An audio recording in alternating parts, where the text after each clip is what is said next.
Can you give us a question? I'm not going to give you a question. Can you stay categorical? You are fake news. Fake news, un mot nouveau qui a envahi notre quotidien et concerne désormais tous les domaines. De la politique aux faits divers, en passant par la santé. On va tous être pucés. Ils vont réussir à nous injecter ça dans des vaccins. Les motivations de ceux qui les fabriquent sont multiples. Influencer l'opinion, changer le cours d'une élection. Ce ne sont plus des journalistes, ce sont des organes d'influence. Ou tout simplement gagner de l'argent. Hillary Clinton is a goddamn demon. Des fausses informations qui se propagent sur le numérique, des sites les plus obscurs aux réseaux sociaux. Bienvenue dans la fabrique du mensonge.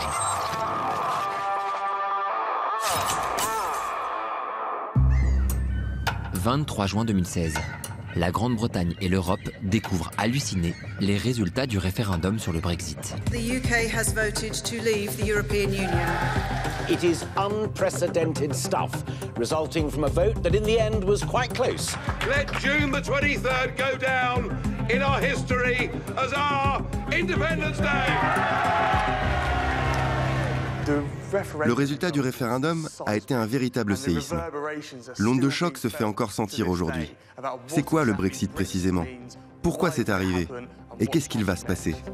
Le Brexit, ou l'histoire d'une manipulation de l'opinion qui s'est construite sur une fausse information. If we vote leave on June the 23rd, we can take back control of 350 million pounds a week. Économiser 350 millions de livres par semaine en quittant l'Union européenne, une fake news fabriquée de toutes pièces par un homme, Dominic Cummings. It'll be good for the economy, it'll be good for democracy, I think it'll be good all round. Un mensonge diffusé de manière industrielle sur les réseaux sociaux. On peut dire sans exagérer que pendant la campagne du référendum, les réseaux sociaux, c'était le Far West. All the parties now are trying to learn from some of the things that we did. Avec cette campagne, c'est la première fois dans l'histoire que les réseaux sociaux et les données personnelles ont autant impacté un scrutin. Une méthodologie dupliquée ensuite lors de nombreuses élections à travers le monde, plongée au cœur de l'un des plus gros séismes politiques du XXIe siècle.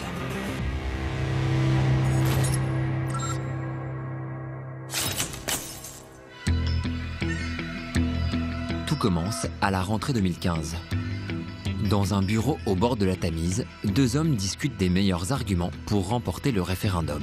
Deux cadres du mouvement Vote Leave, favorables au Brexit. Le premier s'appelle Matthew Elliott. Diplômé d'une grande école d'économie, il est l'un des lobbyistes les plus puissants du royaume.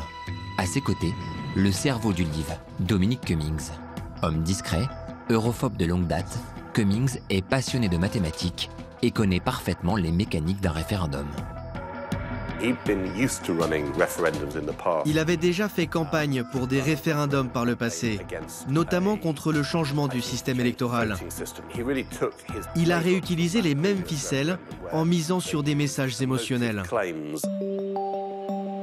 Après des mois de réflexion, Cummings est persuadé que le référendum se jouera sur des thématiques sociales. Son idée, affirmer que le Brexit permettrait d'économiser de l'argent. Cummings et Elliott réfléchissaient à la meilleure stratégie pour gagner ce référendum. Quand ils ont discuté, ce chiffre de 350 millions a émergé. Ils savaient qu'il fallait jouer sur cette peur qu'ont les Britanniques d'être dépouillés par l'Europe. Le chiffre de Cummings, selon lequel le Royaume-Uni enverrait 350 millions de livres par semaine à l'Europe, est largement au-dessus de la réalité. Surtout, il ne tient pas compte des aides reversées par Bruxelles à Londres. En réalité, la contribution de la Grande-Bretagne à l'Union européenne est de 130 millions par semaine. Beaucoup moins que ce qu'affirme Cummings. Cette affirmation était complètement fausse. Elle ne se basait sur rien de réel, mais elle a parfaitement fonctionné car elle a joué sur les émotions. C'était vraiment une technique efficace. Ce chiffre était fondamental car il faisait polémique. Les gens retenaient simplement « on envoie beaucoup d'argent à l'UE ». Ils auraient pu choisir 500 ou 200 millions, mais ils ont délibérément choisi quelque chose de controversé pour que les gens en parlent.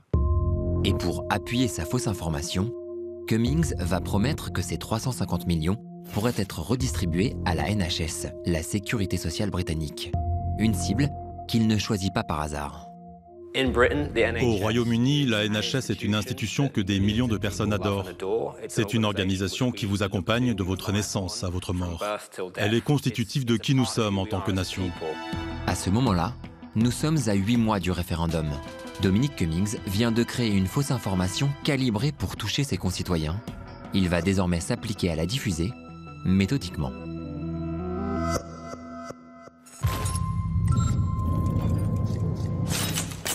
Every week, the United Kingdom sends £350 million of taxpayers' money to the EU. That's the cost of a fully staffed, brand new hospital. Une semaine plus tard, les Britanniques découvrent sur les réseaux sociaux cette publicité.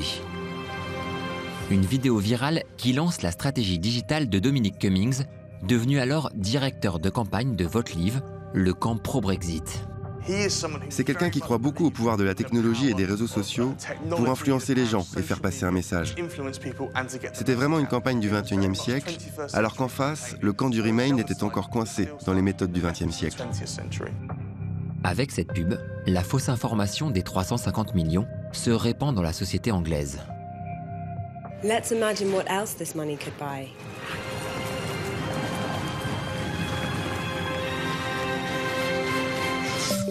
Pour accompagner sa fake news, Cummings lance le même jour le compte Twitter officiel de Vote Leave. Notre campagne est en ligne. Voici notre nouveau site web. Votez Leave, prenez le contrôle. Ce jour-là, il tweet un lien vers cette vidéo qui dit qu'on ne devrait pas envoyer 350 millions de livres par semaine à l'Union européenne et qu'on devrait plutôt les dépenser pour la NHS au Royaume-Uni. Dans le même temps, Cummings va créer un hashtag en forme de slogan « Take Control », prendre le contrôle. Avec la création de ce hashtag plus la vidéo, l'effet est immédiat. Sur Twitter, l'immense majorité des messages concernant le référendum est favorable au camp du Brexit. Claire Llewellyn, chercheuse spécialiste des datas, a analysé l'ensemble des tweets échangés durant cette campagne. Pour elle, la stratégie de Dominic Cummings d'investir très tôt ce réseau social va s'avérer décisive. Les leaders du Leave ont toujours été très actifs sur les réseaux sociaux. Les partisans du Brexit tweetaient à propos du référendum avant même que la campagne ne commence, parce que c'était un sujet qui comptait pour eux. Et ils ont énormément tweeté jusqu'au jour du référendum, et même après. En cette rentrée 2015, plus de 95% des tweets qui évoquent le référendum sont favorables au Brexit, laissant des miettes au camp du Remain. Une avance qui s'avéra irrattrapable. 8 mois plus tard, à la veille du référendum, le camp du Brexit occupera toujours près de 74% des tweets. Parmi eux, la fausse information des 350 millions occupe une place fondamentale.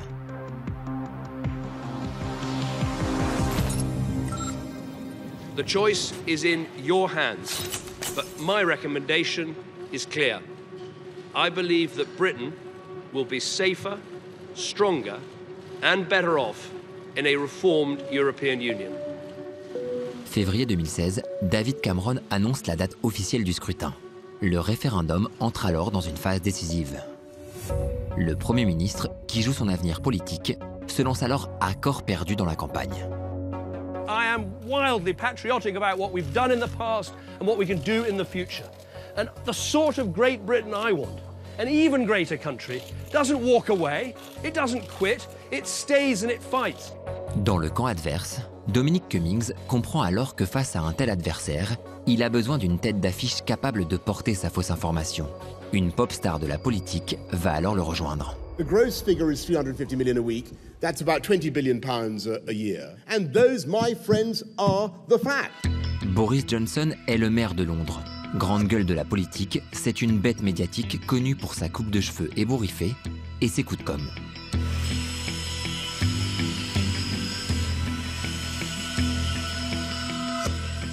Entre Johnson et Cummings, les rôles sont clairement définis. Tandis que le stratège poursuit son travail dans l'ombre sur les réseaux sociaux, le blond fait le show devant les objectifs et porte l'argument des 350 millions au cœur du royaume. Tout ce que Boris Johnson avait à faire, c'était de parler de ce chiffre et en faire de la publicité. Et c'est un expert dans ce domaine. Et lorsque vous avez Boris Johnson qui porte les 350 millions, ça commence à s'imprimer dans la conscience du public. En réalité, il n'attachait pas beaucoup d'importance à ce chiffre. Mais tout ce qu'il savait, c'était que ce chiffre marchait. Boosté par la notoriété de Boris Johnson, la fausse information va alors toucher des millions de personnes et attirer l'attention des médias de référence. No, the UK doesn't hand over this much money to the EU. Let me explain. En avril, devant l'ampleur que prend cette fake news, de nombreux médias essaient de rétablir la vérité. Problème, la vérité est technique et ennuyeuse. When you take away the rebate, the EU money is sent to the Treasury and the private sector funding. So, how does that stack up? Si les gens aiment une idée, peu importe le nombre de fois que les journalistes, qu'ils ne croient pas souvent d'ailleurs, leur disent que c'est faux, ils ne vont pas les croire et leur travail ne sera pas efficace. Les gens se disent, en votant livre, je peux économiser de l'argent pour la NHS, je peux sauver des vies. L'autre difficulté tient dans l'aplomb du camp du Brexit qui ment éhontément. Dominic Cummings va en faire une démonstration hallucinante le 20 avril 2016. Ce jour-là, il est contraint de sortir de sa tanière pour s'expliquer devant une commission d'enquête qui travaille sur le coût réel du Brexit. Interrogé sur les 350 millions, Cummings, regard narquois, fait une démonstration de mauvaise foi et de cynisme. We should give the whole of this 350 million a week to the NHS, doesn't it? There's more than enough billions to go around to put an awful lot more money into the NHS and protect science and protect agriculture and still have billions left over. Et il va falloir aux parlementaires beaucoup de persévérance pour lui faire admettre qu'il a bien détourné le logo de la NHS sur un tract de son organisation. I just want clarity. I'm giving you clarity. You haven't yet. We'll have a go. I've got many of the points I've been asking really, but let me just go through some very simple questions. Go for it. Did your organisation print this leaflet? It looks likely that we did, but obviously I can't tell about any individual leaflet. Is this a leaflet of your organisation? Do you mean that design of leaflet, or do you mean that individual leaflet? I'm asking you if this leaflet is one of your organisation's leaflets. Yes, it is. As I said Good. To start we with. have arrived at we've answered question 1. Avec ce référendum, Cummings va changer les règles des campagnes politiques. Il ne mise plus sur les faits, mais sur les émotions. Une technique qui va complètement déboussoler le camp adverse, comme le constate Matthew d'Ancona, éditorialiste au Guardian. Le problème avec la campagne du Remain, c'est que ce n'était que des faits.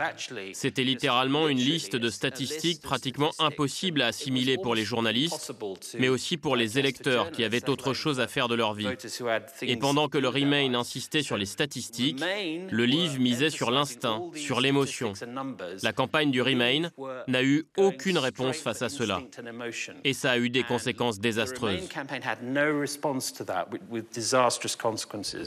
Et à l'approche du vote, la stratégie de Cummings va prendre secrètement une ampleur industrielle. Do you think they've won? No, they haven't. Can we go forward to victory on June the 23rd? Yes, we can. Do we believe in this country and what it can achieve? Yes, we do, don't we? À 5 semaines du vote, Boris Johnson a un nouveau jouet. Un bus rouge décoré aux couleurs de sa fausse information qui sillonne le pays. That is the total sum that goes to Brussels, the 19-20 billion. De son côté, dans l'ombre, Cummings va se tourner vers un nouveau terrain de jeu, Facebook. Nous, les journalistes, on utilisait surtout Twitter. On pensait que c'était là que tout se passait. Et on ne faisait pas du tout attention à Facebook. Alors que c'est là que s'informent les gens qui ne s'intéressent pas vraiment à la politique. Une fonctionnalité de l'entreprise va lui permettre de faire de la pub pour son argument, le micro-ciblage. En fonction des posts d'une personne, de ses conversations, du type de vidéo qu'elle a partagé, de ses likes et de son historique, bref, en fonction de ce qu'on appelle les données personnelles d'un utilisateur, il est possible de déterminer quel type de publicité lui envoyer. La grande force de Facebook sur le marché publicitaire en ligne, c'est d'être capable de cibler très précisément ses utilisateurs. Les annonceurs qui payent pour diffuser de la publicité vont pouvoir cibler très précisément une catégorie spécifique. Mais pour savoir quelles sont les catégories réceptives à sa fausse information, Cummings a besoin de données personnelles. Il va alors collaborer avec une entreprise canadienne spécialiste du marketing digital, Aggregate IQ. Aggregate IQ propose des technologies et des stratégies de traitement de données pour vous aider à prendre les bonnes décisions, toucher de nouveaux publics et atteindre vos objectifs. Voilà le résultat de leur collaboration. Sur la page Facebook d'un ouvrier, Votelive envoie cette image. Envoyer 350 millions de livres à l'Union européenne ou soutenir l'industrie métallurgique, c'est à vous de décider. Mais sur la page d'un habitant de la région du Yorkshire, qui en décembre 2015 avait connu des inondations dramatiques, voilà ce qui apparaît. Envoyer 350 millions de livres à l'Union européenne ou construire des digues pour le Yorkshire, c'est à vous de décider. Ces publicités sont un très bon exemple de micro-ciblage. On voit bien que le message est toujours plus ou moins le même, les 350 millions de livres. Mais les gens qui sont ciblés ont l'impression d'être uniques. Ils ont l'impression que cette campagne s'intéresse particulièrement à leurs problèmes. Mais ce n'est pas le cas. Ce n'est pas clair du tout et ce n'est pas transparent. C'est un véritable tour de force. Une technique de micro-ciblage que Dominic Cummings décrit sur son propre blog. Durant les 10 semaines de la campagne officielle, nous avons diffusé environ 1 milliard de publicités digitales micro-ciblées, principalement via Facebook. Nous avons concentré la diffusion dans la période autour du vote par correspondance et dans les derniers jours de la campagne. Et ce n'est pas fini. Cummings va aussi utiliser une des fonctionnalités les plus mystérieuses de Facebook.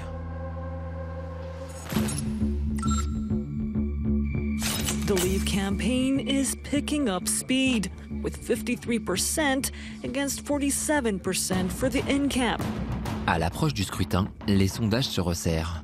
Cummings va investir massivement pour répandre sa fake news via son arme secrète, les Dark Ads, les publicités fantômes. Une fonctionnalité propre à Facebook qui permet d'agir dans le plus grand secret.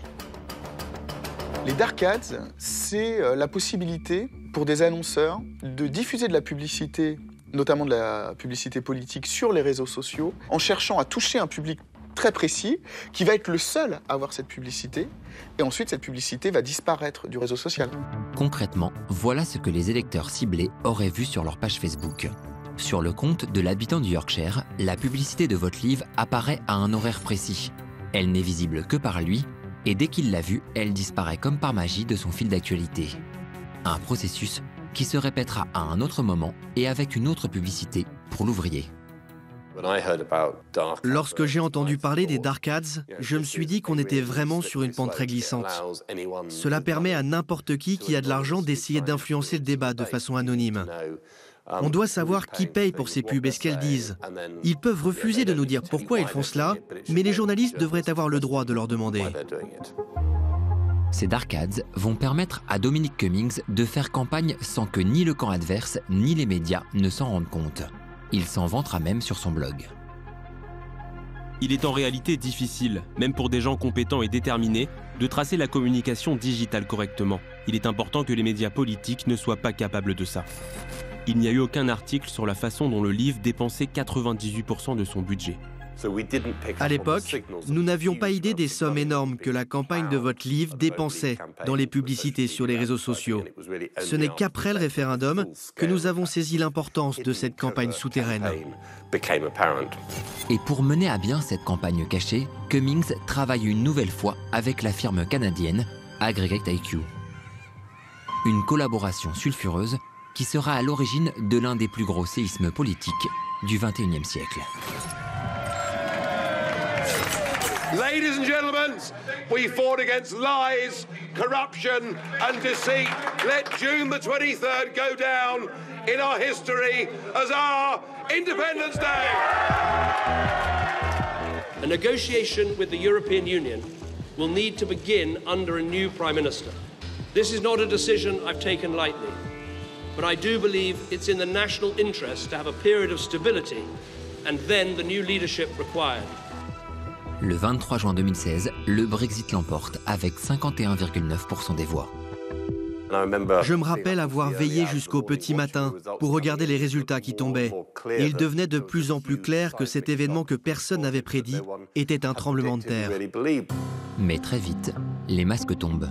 Dès le lendemain du scrutin, le leader d'extrême droite, pro-Brexit, Nigel Farage, va faire un aveu stupéfiant. First of all, congratulations. Thank you. That is the right thing to say to you.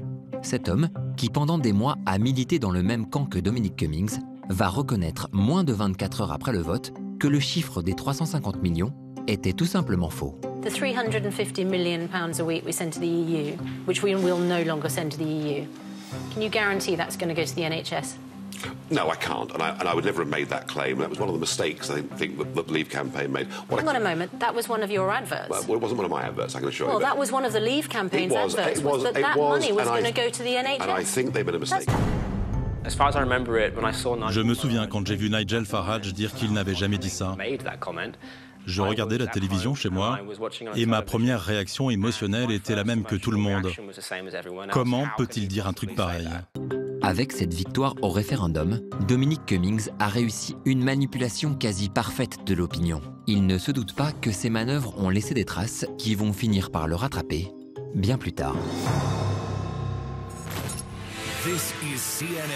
Mars 2018, le scandale part des États-Unis. All right, here's the breaking news. We've been talking a lot about Cambridge Analytica. The firm that worked for the Trump campaign and tried to influence American voters. Facebook is facing mounting backlash over its failed efforts to protect users' personal information. Un homme, Christopher Wylie, ex-directeur de recherche d'une entreprise nommée Cambridge Analytica, révèle les méthodes de campagne de l'équipe de Donald Trump. Selon lui, les républicains ont utilisé les données personnelles de 87 millions de comptes Facebook pour micro-cibler des électeurs. Une affaire qui va rapidement franchir l'Atlantique. It was linked very closely to the campaign for Leave, Leave.eu, as opposed to the official campaign, something that Cambridge Analytica has since denied. Très vite, Wylie révèle que durant la campagne du Brexit, les mêmes méthodes et les mêmes données auraient été utilisées par une autre entreprise, Aggregate IQ. I think it is completely reasonable to say that there could have been a different outcome in the referendum, had there not been, in my view, cheating. Devant le Parlement britannique, le lanceur d'alerte met en cause directement Dominic Cummings et Aggregate IQ. Have you or anybody else made any assessment of actually whether any of this made much difference to the final outcome? Dom Cummings himself says that this is what won Brexit for them. He says AIQ, they could not have won without AIQ, and it speaks volumes to the fact that they spent 40% of their budget on AIQ. Un an et demi après le référendum, les dessous des méthodes de Dominic Cummings sont finalement révélés. Quand le scandale de Cambridge Analytica a éclaté, on a commencé à s'intéresser aux relations avec le vote Leave. On se demandait comment ils faisaient pour cibler les gens, comment ils avaient récolté toutes ces informations, et on se disait qu'ils devaient utiliser de nouvelles techniques. Il y a encore un flou sur ce qui est légal et sur ce qui est illégal. Entre les États-Unis et le Royaume-Uni, le scandale est mondial. Le PDG de Facebook, Mark Zuckerberg, est obligé de venir s'expliquer devant le Sénat américain.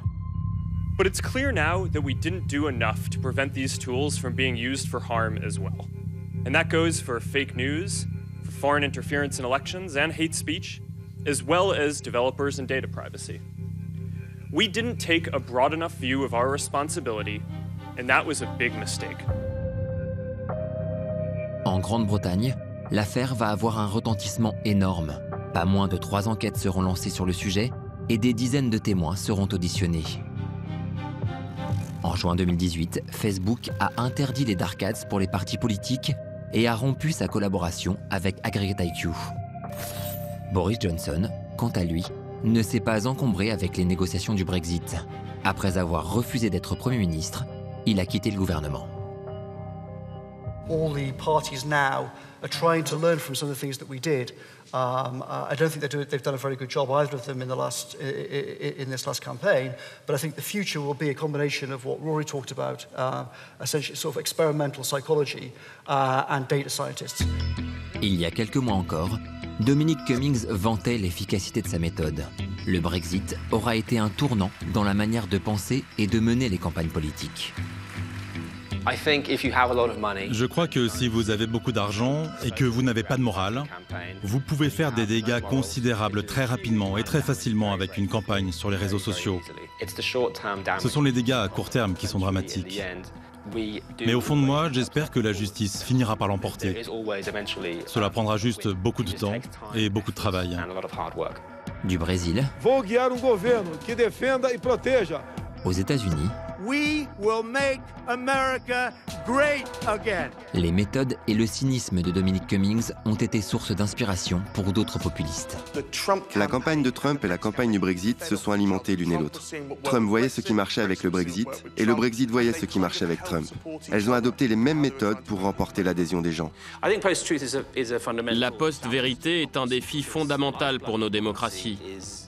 On se base sur les faits pour juger les politiques menées, les succès et les promesses. C'est un challenge qui met au défi les politiques telles qu'elles sont menées depuis des siècles. Le challenge est immense pour les défenseurs de la vérité. Aujourd'hui encore, en dépit des évidences, près de la moitié des Britanniques croient toujours que 350 millions de livres sont envoyés chaque semaine à l'Europe.